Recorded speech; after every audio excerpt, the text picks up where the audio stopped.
আৰু যোৱা 29 তাৰিখে যিটো BPMৰ যিটো জইনিং মিটিংখনত মানে মোৰ বিষয়ে কিছু কথা কৈছে মিডিয়া মানে খৈৰাবাৰী MCL যে একো কাম কৰিব পৰা নাই বুলি আচলতে তেওঁলোকে মই যিখিনি কাম কৰিছোঁ তেওঁলোকে চোৱা নাই নেকি এতিয়া মই MCL হোৱাৰ পিছত প্ৰথম মই খৈৰাবাৰী ব্লকত যেতিয়া সোমাওঁ খৈৰাবাৰী ব্লকত যিটো সোমোৱাৰ পিছত খৈৰাবাৰী যিটো অফিচৰ বিল্ডিং খুব জলজীৰ্ণ অৱস্থাত আছিল আৰু ধুমুহা আহিলে কেতিয়াবা ভাঙি গ'ল হয় প্ৰথম মই বিল্ডিংটো বনাইছোঁ খৈৰাবাৰী যিটো অফিচ বিল্ডিংটো লগত তাৰপিছত বাউণ্ডেৰী ৱালটো মই দিছোঁ আৰু খৈৰাবাৰী যিটো নেকি আমাৰ পাব্লিক যিহেতু খৈৰাবাৰীত ব্লকত আহে মানে আহি পেলাই পেচা কৰাৰ কাৰণে তেওঁলোকে জেগা নাপায় সেইকাৰণে এটা drinking water with toilet set বনাই দিয়া হৈছে তাতে তাৰ ওচৰতে আমাৰ থানাখনতো মানে মই toilet set plus rest house এটা দিছোঁ আপোনালোকে গ'লে নিশ্চয় দেখা পাব আৰু এনেকৈ মোটামুটি মই খৈৰাবাৰীত মই পেণ্ডাৰ ডিপাৰ্টমেণ্টৰ পৰা মোটামুটি মই 10টাৰ ওপৰত মই অলৰেডি বক্স কালভাৰ দিয়া হৈছে আৰু প্ৰায় 6-7টা অলৰেডি CC এছিয়ান কেবিলিং তাৰপিছত আপোনাৰ আৰু কি হৈছে মানে টয়লেট ছেট অলৰেডি মই 10টাৰ ওপৰত অলৰেডি খৈৰাবাৰী সমষ্টিত মই নিজৰ সমষ্টিত দিয়া হৈছে ড্ৰিংকিং ৱাটাৰ টয়লেট ছেট আৰু তাৰপিছত আমাৰ যিটো মৰাখালী যিটো মানুহপুৰা তো মোৰ সমষ্টিত মই 3টা অলৰেডি দিয়া হৈছে বাকী প্ৰচেছত আছে এতিয়া ক'বলৈ গ'লে মোটামুটি মই গুডউইলত যিটো টকা পাইছিলোঁ আসাম চৰকাৰে যিটো গুডউইলত টকা দিয়ে তাত 10 কোটি 20 কোটি টকা পাইছিলোঁ মই 20 কোটি মোটামুটি 10টা ৰাস্তা CC বিলাক অলৰেডি কমপ্লিট হৈ গ'ল এতিয়া এইবাৰ আকৌ কি হৈছে 25-26 আকৌ মোক 4 কোটি টকা দিছে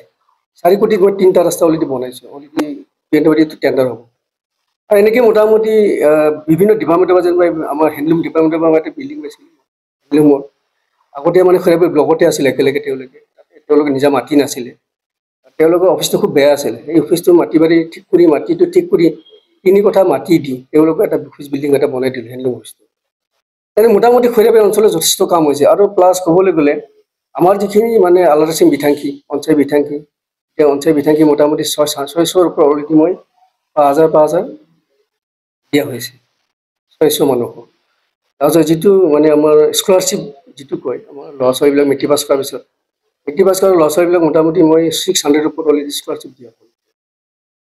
আলাৰাচিং বিথাংখী যিটো আমাৰ মন্দিৰৰ যিটো পইচা তেওঁলোকে প্ৰায় 20টামান মন্দিৰত অলৰেডি মই 2 লাখ টকা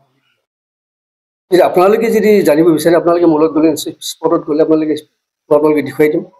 ক'ত ৰাস্তা হৈছে এইবিলাক আপোনালোকে মই দেখুৱাই দিম আৰু মোৰ যিটো MCLA ফাণ্ডৰ পৰা মোটামুটি মই এতিয়ালৈকে মই 2.5 কোটি পালোঁ 2.5 কোটিত মোটামুটি মোৰ 40টাৰ ওপৰত অলৰেডি মোৰ ৰংগমঞ্চ তাৰপিছত কিছু বক্স কালভাৰ আৰু ৰাস্তা দিয়া হৈছে PMGY হয়তো একচুৱেলি ক'বলৈ গ'লে আচলতে কোনো ইউজাৰ গ্ৰুপে বনাব নালাগে এইটো অলৰেডি যিজনে ঘৰ পাব তেওঁৱে বনাব লাগে আৰু কেতিয়াবা যদি কিবা কাৰণত তেওঁ অসুবিধা হয় বা অলপ আমাৰ মানে বহুতে নাই 2-4টা মানুহ সহায় কৰি দিছে তেওঁলোকে যাই সহায় কৰি দিছে আচলতে এইটো মই নাজানো ভালকে যিহেতু মই এইটোৱে জানো যে ঘৰটো যোনে পাইছে তেওঁৱে ঘৰটো কৰিব লাগে আৰু কোনোবা মাজত যদি সোমাই আছে এইটো মই নাজানো কিন্তু মই জনামতে মেক্সিমামে নিজে কৰিছে ঘৰবিলাক এতিয়া এইবাৰতো অলৰেডি আমাৰ জিউটেক হ'ল জিউটেক মোটামুটি আমাৰ এখন ঘৰত থাকি যোৱা নাই এইবাৰ প্ৰত্যেকটা মানে হেৰিত অলৰেডি আমাৰ জীৱিকা চুকি পকিছোঁ সকলে মানে অলৰেডি জিউটেক কৰিছে লগত গাঁৱৰ মানুহখিনি সহায় কৰিছে এইটো সেই বিভ্ৰান্তি এটা সৃষ্টি কৰিছে খৈৰাবাৰী MCLA কাম কৰা নাই বুলি কৈ আছে আপোনালোকে মোৰ লগত যদি যায় মই যিকেইটা কাম কৰিলোঁ সেইকেইটা আপোনালোকে মোৰ লগত গ'লে নিশ্চয় দেখা পাব আপোনালোকে মই দেখুৱাৰ কাৰণে আছে মিছা কথা এইটো সম্পূৰ্ণ মিছা কথা কাৰণ সেইদিনাখন মানে যিখিনি মানে আপোনালোকে মিডিয়াত গম পাইছে যে বাইদেৱে মানে মহিলা এজনীয়ে কৈছে যে মই আগতে BPOত আছিলোঁ এতিয়া মই BPOত আছে বুলি তেওঁ এটা হেৰি দিছে কৈছে আপোনালোকে নিশ্চয় শুনা পাইছে আটাইতকৈ উল্লেখযোগ্য কাম বুলি ক'লে মই খৈৰাবাৰী টাউনটো মোৰ দিনত ডিক্লেয়াৰ হ'ল অলৰেডি তাতে 1 কোটি টকা এটা ডিক্লেয়াৰ দিছে অলৰেডি বিল্ডিংটো আমাৰ কনষ্ট্ৰাকশ্যন অলৰেডি কাম আৰম্ভ হ'ব টেণ্ডাৰ হোৱা নাই হ'ব আৰু প্লাছ এই মাজতে আমাৰ সন্মানীয় BTR CM ডাঙৰীয়া আহিল তেওঁলোকক মই আলোচনা কৰিছিলোঁ যে আমাৰ যিহেতু তামোলচাৰ দেৱালয় এটা ঐতিহ্যশালী এটা মন্দিৰ সেই মন্দিৰত যদি 1 কোটি টকা যদি দিয়ে তাতে অলৰেডি সিদিনাখন 1 কোটি টকা বিয়া ভাৱনা এটা ডিক্লেয়াৰ দি গ'ল লগত আমাৰ ইয়াতে যিটো খৈৰাবাৰী মহিলা যিটো পাঠশালী তাতে 1 কোটি এটা দিছে ৰিপেয়াৰিং এটা প্লাছ আৰু মোৰ এটা ডাঙৰ এটা কাম হৈছে খৈৰাবাৰী যিটো হিৰাম্বা আমাৰ এই খৈৰাবাৰী আঞ্চলিক বাথৌ মন্দিৰ তাতে অলৰেডি সুজিত নাৰ্জাৰী অডিটৰিয়াম এটা হ'ল কমপ্লিট হৈ গ'ল অলৰেডি ইনিগেশ্যন হ'ল ইনিগেশ্যন হ'ব নিশ্চয় আপোনালোকক মাতিম মই তাতে মই জানো খৈৰাবাৰী দৈনিক বজাৰত আছিলে মোৰ ফালৰ পৰা প্ৰথম অৱস্থাত মই জিকাৰ পিছত মই তাতে কিছু পইচা দিয়া হৈছিলে কিন্তু আগতো বহুত টকা আহিছিলে কিন্তু আগৰ টকাবিলাক কাম কৰা নাই মোৰ দিনত এই যিটো এটা ৰিপেয়াৰিং দিয়া হৈছিলে এতিয়া যিহেতু ফাণ্ড তেনেকৈ এভেইলেবল নাই আৰু মাৰ্কেটত তেনেকৈ ফাণ্ড থাকিলে নিশ্চয় মই কেতিয়াবাই কাম কৰিলোঁ হয়। এতিয়া কথা হৈছে কি যে টাউনটো হ'ল, টাউনটো হ'লে নিশ্চয় এইবিলাকেই কাম কৰিব লাগিব। টাউনৰ প্ৰথম আমাৰ যিটো মাৰ্কেট, সেই মাৰ্কেটৰ কামটোৱে কৰিব লাগিব আগতে।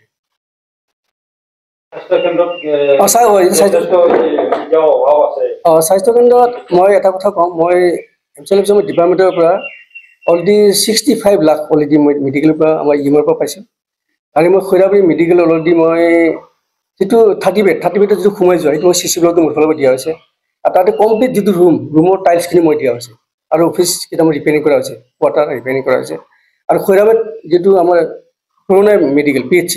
তাৰে বাউণ্ডাৰী ৱালটো মোৰ ফালৰ পৰা দিয়া হৈছে, তাৰপিছত কিছু ৰিপেয়াৰিং কৰা হৈছে। আৰু তাতে মেইন টাউন এটা মই টয়লেট ছেট দিয়া হৈছে। সেই টয়লেট ছেটটো টাউনত জেগা নোহোৱাৰ কাৰণে কিন্তু মেডিকেলৰ পুৰণা মেডিকেলতে অলৰেডি বহাই দিয়া হৈছে, অলৰেডি কাম কমপ্লিট হৈছে। এই 2-3 দিন ধৰি আমি এটা বিশেষ নিউজ চেনেলত দেখা পাই আছোঁ বা শুনিব পাই আছোঁ যে যোৱা আজি 29 তাৰিখে আমাৰ খৈৰাবাৰীত BPFৰ জইনিং প্ৰগ্ৰাম আছিলে, য'ত নেকি আমাৰ সন্মানীয় হাগ্ৰামা মহিলাৰী ডাঙৰীয়া উপস্থিত থাকিছিল। তাতে আমি এটা নিউজ চেনেলত এনেকুৱা দেখিব পাইছোঁ যে তেওঁলোকে এটা প্ৰচাৰ চলাই আছে যে BJPৰ পৰা খৈৰাবাৰী পৰিষদীয় সমষ্টিৰ আমাৰ BJPৰ পৰা বহুতো কাৰ্যকৰ্তা বা দলীয় নেতৃত্বই BJPক বেয়া পায় বা BJPৰ বিভিন্ন কাৰণতে হওক বা MCLA মহোদয়ৰ ওপৰতো কিছুমান কথা আহিছে যে তেওঁৰ লগত বা তেওঁৰ কামৰ কথাত বেয়া পায় তেওঁলোকে BPFত যোগদান কৰিছে। আমি আপোনালোকক এইটোৱে জনাব খুজিছোঁ যে তেনেকুৱা কোনো কথা নাই, এইখিনি গোটেই ভিত্তিহীন মিছা প্ৰচাৰ চলাই আছে। আমি আমাৰ মণ্ডলৰ বা আমাৰ খৈৰাবাৰী পৰিষদীয় সমষ্টিৰ যিমান কাৰ্যকৰ্তা আছে সকলোৱে আমাৰ দলীয় কাম কাজত লাগি আছে, ৰাইজৰ উন্নয়নৰ কাম কাজত লাগি আছে। আমি সকলোৱে দিনে নিশাই আপোনালোকে দেখা পাই থাকে বা আমি দেখা পাই থাকোঁ আপোনালোকৰ জৰিয়তে যে আমাৰ মাননীয় মুখ্যমন্ত্ৰীগৰাকীয়ে দিনে ৰাতিয়ে 24 ঘণ্টাৰ ভিতৰত প্ৰায় 18 পৰা 20 ঘণ্টা তেওঁ সময় দিয়ে ৰাইজৰ স্বাৰ্থত। ৰাতি 2-3টা বজাতো এয়াৰপৰ্টত গুচি যায়, GMCত গুচি যায়, বেমাৰী হ'লে খবৰ ল'বলৈ গুচি যায়। আমি সদায় চাই থাকোঁ আৰু তাৰ পৰা আমি এটা উৎসাহ পাওঁ, কাম কৰাৰ কাৰণে আমি এটা সাহস পাওঁ যে যোনজন নেতাই আমাৰ কাৰণে ৰাইজৰ কাৰণে ইমান কাম কৰি আছে, আমি ৰাইজৰ কাৰণে আমাৰ সমষ্টিত, আমাৰ খৈৰাবাৰী মণ্ডলত, আমাৰ গাঁৱত আমি কিয় কৰিব নোৱাৰিম। তাৰ কাৰণে আমাৰ দলীয় কাৰ্যকৰ্তাসকলে প্ৰতিটো মানে গাঁৱতে চুবাই ঘূৰি আছে, কাম কৰি আছে, দলীয় স্বাৰ্থত কাম কৰি আছে, ৰাইজৰ স্বাৰ্থত কাম কৰি আছে। কিন্তু তেওঁলোকে এটা অপপ্ৰচাৰ চলাইছে যে আমাৰ কাৰ্যকৰ্তাসকলে BJPক বেয়া পায় বা BJP দল ত্যাগ কৰি BPFত জইন হৈছে। আমি ইতিমধ্যে দেখা পাইছিলোঁ তেওঁলোকে হাৰেঙৰ কেইজনমান মানুহে তাতে তেওঁলোকে BJPত থাকি একো পোৱা নাই বুলি কৈছে। হাৰেঙৰ মই খবৰ লৈছোঁ তেওঁলোক আছে বাণীকান্ত বৰুৱা, ৰাজেন ৰাজবংশী, আমি চিনিও পাওঁ মানুহ। তেওঁলোকে কোনো ধৰণৰ আমাৰ দলৰ কাৰ্যকৰ্তা নাছিল, এতিয়াও নাই। তেওঁলোক আগৰ পৰাই BPFৰ সমৰ্থক, তেওঁলোক BPFতে কাম কৰা মানুহ আছিলে। তেওঁলোকে এনে কৈছে যে BJPত আছিলোঁ। হয়, BJP দলক তেওঁলোকে ভাল নাপাব পাৰে, কিন্তু তেওঁলোকৰ গাঁৱত আমি ৰাস্তা দিছোঁ, হাৰেঙত আমি ৰাস্তা দিছোঁ, কেইদিনমান পিছত আৰু এটা ৰাস্তা হ'ব। আন্ধাৰীঘাটত আমি CC ব্লক গুগলৰ পৰা ৰাস্তা দিছোঁ। তাতে আমাৰ অৰুণোদয় পোৱা মানুহ প্ৰত্যেক ঘৰে ঘৰে আপোনালোকে গ'লে পাব, অৰুণোদয় ইমপ্লিমেণ্ট হৈছে। এতিয়া বৰ্তমান PMAY যি ঘৰ আছে প্ৰতি ঘৰ পাইছে। যোনবিলাকে কৈছে যে একো পোৱা নাই, যিসকল ব্যক্তিয়ে কৈছে তেওঁলোকৰ ঘৰতে এটা PMAY ঘৰ পাইছে। তেওঁলোকে যাব চাই, আপোনালোকে যদি যায় চাব পাৰিব যে ঘৰ বনাই আছে, নহ'লে তেওঁলোকে আৰম্ভ কৰিছে কামখিনি। গতিকে এইখিনি কথাৰ কাৰণে আমি জনাব বিচাৰিছোঁ যে এইবিলাক অপপ্ৰচাৰ। তেওঁলোকে BPF এতিয়া ভয় খাই আছে, তেওঁলোকে যিহেতু শাসনত নাই। হাগ্ৰামা মহিলাৰী ডাঙৰীয়া এতিয়া কৈ আছে যে তেওঁলোকে চৰকাৰ গঠন কৰিব, কেনেকৈ কৰিব? তেওঁলোকৰ কোনো ভিত্তিয়ে নাই, এতিয়া ভেটিয়ে নাই। তেওঁলোকে আমাৰ তাততো খবৰ আছে কেইদিনমান পিছত যেতিয়া তাৰমানে পঞ্চায়ত নিৰ্বাচনসমূহ শেষ হ'ব, স্বাস্থ্য পৰিষদৰ নিৰ্বাচনখিনি এতিয়া বৰ্তমানলৈকে প্ৰচাৰ চলি আছে, এইখিনি শেষ হোৱাৰ পিছত BTCত যেতিয়া আমাৰ আৰম্ভ হ'ব যিটো ইলেকশ্যনৰ পৰ্যায়ত যিটো প্ৰচাৰ বা নিৰ্বাচনী প্ৰচাৰ যেতিয়া আৰম্ভ কৰিম, আমাৰ তাত বহুত খবৰ আছে, বহুত সমষ্টিৰ এনেকুৱা আছে, তেওঁলোকৰে মানুহ, তেওঁলোকৰে নেতা, তেওঁলোকৰে কোনোবা প্ৰাক্তন MCLA বিলাক যোগাযোগ কৰি আছে আমাৰ তাতে জইন হ'ব, BJPত জইন হ'ব। আৰু তেওঁলোকে আহি BJPত জইন কৰি ৰাইজৰ স্বাৰ্থত কাম কৰিব বুলি তেনেকুৱাও খবৰ পাইছোঁ। আগতে তেওঁলোকে কাম কৰিব পৰা নাই, 15 বছৰ 17 বছৰ তেওঁলোকে চলাইছে, তেওঁলোকে ৰাইজৰ কাৰণে কি কৰিব? তেওঁলোকে কিছুমানে এনেকুৱা কৈছে আমি MCLA হৈছোঁ যদিও আমি মানে স্বতঃস্ফূৰ্তভাৱে কাম কৰিব পৰা নাই বিশেষ এটা কাৰণত। আমি সেইবিলাক কথাত নাযাওঁ। আমাৰ কথা হ'ল আমি দলীয়ভাৱে আমি আমাৰ চৰকাৰত থাকি ৰাইজৰ কাৰণে যিখিনি আমি কাম কৰিব পাৰিছোঁ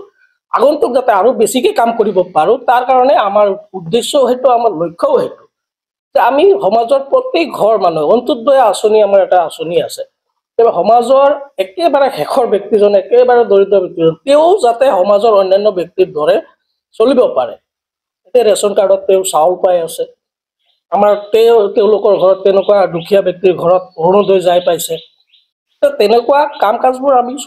চলি আছে, আমাৰ আঁচনি চলি আছে, ৰূপায়ণ চলি আছে। আমি সমাজৰ একদম শেষৰ ব্যক্তিজনলৈকে যাতে টাচ হয়, তাৰ কাৰণে আমি কাম কৰি আছোঁ। আকৌ এবাৰ মই ক'ব খুজিছোঁ যে আমাৰ কোনো দলত দায়িত্বত থকা মানুহ BPF-তো যোৱা নাই, অন্য কোনো দললৈ যোৱা নাই, আৰু তেনেকুৱা নাযায়। মই ইতিমধ্যে উল্লেখ কৰিছোঁ যে আমি সকলোৱে মিলি ৰাইজৰ স্বাৰ্থতহে কাম কৰি আছোঁ, আৰু সকলোৱে আমাৰ কাৰ্যকৰ্তাই ৰাইজৰ স্বাৰ্থৰ কাৰণে লাগি আছে, কোনো বেলেগ দলৰ কথা চিন্তা কৰা নাই। আৰু দল ইয়াতে এটাই আছে, আপোনালোকে জানে, ভাৰতবৰ্ষই হওক বা ইণ্টাৰনেশ্যনেল লেভেললৈকে গৈ আছে ভাৰতীয় জনতা পাৰ্টি, য'ত নেকি তাৰমানে ভাৰতবৰ্ষত বা আমাৰ অসমতো তাৰমানে চব অন্যান্য ৰাজনৈতিক দলৰ পৰা সদস্য সংখ্যা বেছি। তো ইমান সদস্য আছে, আৰু আমাৰ ইমান তাৰমানে মিত্ৰজোঁটৰ চৰকাৰ যদিও কওঁ আমি BTC-ত, দুটা চৰকাৰে মিলি আমি কাম কাজবিলাক কৰি আছোঁ। তো গতিকে এইখিনিহে আমাৰ লক্ষ্য আৰু উদ্দেশ্য। তো তেওঁলোকৰ কথা যি মিছা অপপ্ৰচাৰ চলাই আছে, গোটেই কথা ভিত্তিহীন। তেওঁলোকৰ এতিয়া মই ইতিমধ্যে উল্লেখ কৰিছোঁ, তেওঁলোকে যে কি কৰিব কি নকৰিব তাৰ কাৰণে তেওঁলোকে মানে উল্টা পুল্টা নিউজবিলাক সম্প্ৰচাৰণ কৰে, তেওঁলোকে জইনিং প্ৰগ্ৰাম পাতে, আৰু তেওঁলোকৰ মানুহকে মাতি আনি তেওঁলোকে তাৰমানে জইনিং কৰায়। খবৰ আছে, এতিয়া মোৰ গাঁৱৰ পৰাও এনেকুৱা মই লক্ষ্য কৰিছোঁ, বেটেৰী ৰিক্সাত আহিছে তেওঁলোকৰে মানুহ, আৰু দেখিছোঁ তেওঁলোককো জইন লিষ্টত নাম দিছে। তো মই এইটো সম্পূৰ্ণ তাৰমানে এনেকুৱা ভাবি লৈছোঁ যে প্ৰত্যেক গাঁৱৰে এনেকুৱা আছে, তেওঁলোকৰ কাৰ্যকৰ্তা মানুহ আনিছে, কাৰ্যকৰ্তা আহিছে, কাৰ্যকৰ্তাই জইন হৈছে, বেলেগ অন্য মানুহে নাই তেওঁলোকৰ।